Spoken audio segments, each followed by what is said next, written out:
right now. He says, from that time, verse 21, Jesus began to show his disciples that he must go to Jerusalem and suffer many things from the elders and chief priests and scribes and be killed, and on the third day be raised. And Peter took him aside and began to rebuke him, saying, Far be it from you, Lord.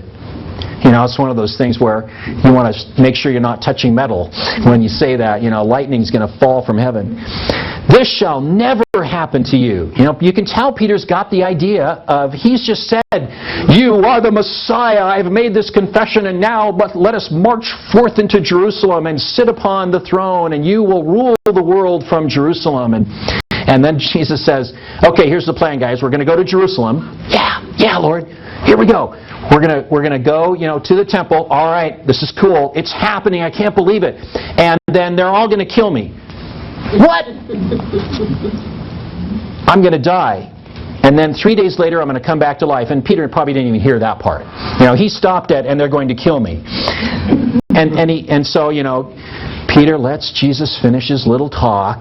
He's always talking like that, and brings him aside and says, okay, just a couple of little coaching moments here for you, a little learning experience for you, Jesus. Just wanted a little correction there, Lord. Dying? No. Ruling. You probably just got your words mixed up a little bit. Let's go through this and prepare your remarks. And I don't think Peter really had any clue what Jesus was going to say back to him as he was providing these rich words of wisdom for the Messiah. Verse 23, he turned and said to Peter, Get behind me, Satan. Whoa! And I like the King James, get thee behind me, Satan. It just sounds more powerful. You are a hindrance to me, or a stumbling block, for you are not setting your mind on the things of God, but on the things of man. Talk about being taken down a notch or 12. I don't think Jesus was saying that, Satan was somehow possessing Peter or anything like that. But this was Satan's temptation to Jesus. Bypass the cross. Rule the earth. You don't have to die. You don't have to take the sins of the world on yourself. When Jesus was being tempted back in the beginning of the gospel, what did Lucifer say to him? He showed him all the kingdoms of the world and their glory, and he said, it's all yours. This is what you wanted, Jesus. This is what you came to get. And I own it. And I can give it to you if I want to, which was true. And he said, I'm going to give it to you. He said, tell you what, Jesus, what'll it take for you to, walk out with the car today? Have I got a deal for you? You can have the world, you can have everything you want. There's only one thing you need to do. It's just a small thing. Just a fine print, no big deal. All I want you to do is fall down and worship me. And that's when Jesus said, depart from me. You're done here. Because this was the only way, the cross, that the rescuer could actually rescue us.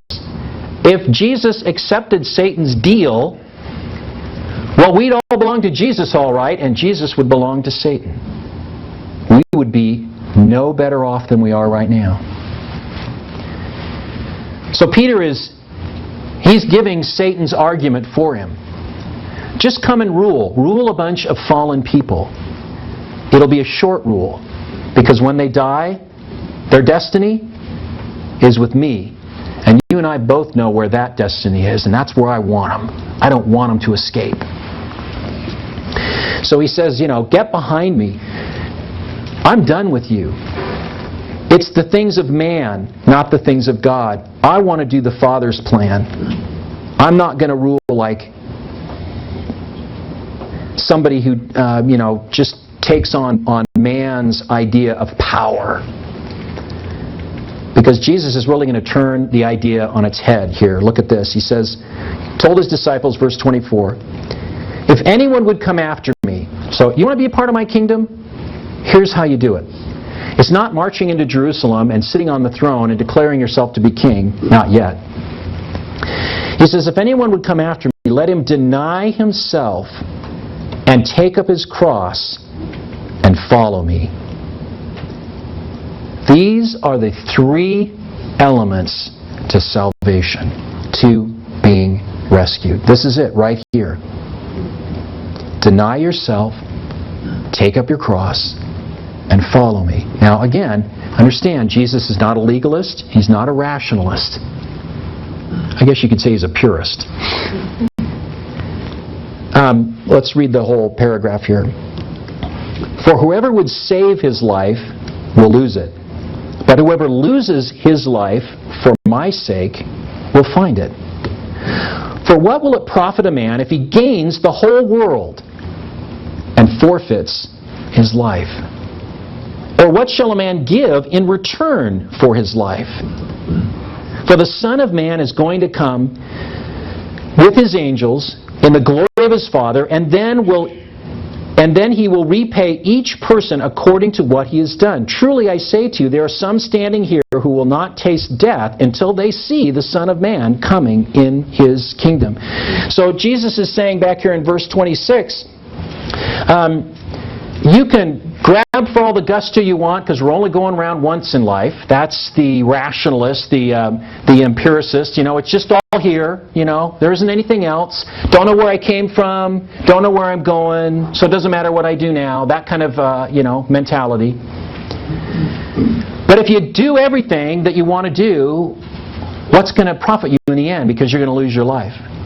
Because unless a person is like God, he will not see God. He'll be separated from God and all light and all goodness forever. And we think, that hell's just going to be a place where it's just all. We don't have to worry about this church stuff. Those bigoted religious Christians won't be around. Well, that's true about us not being around.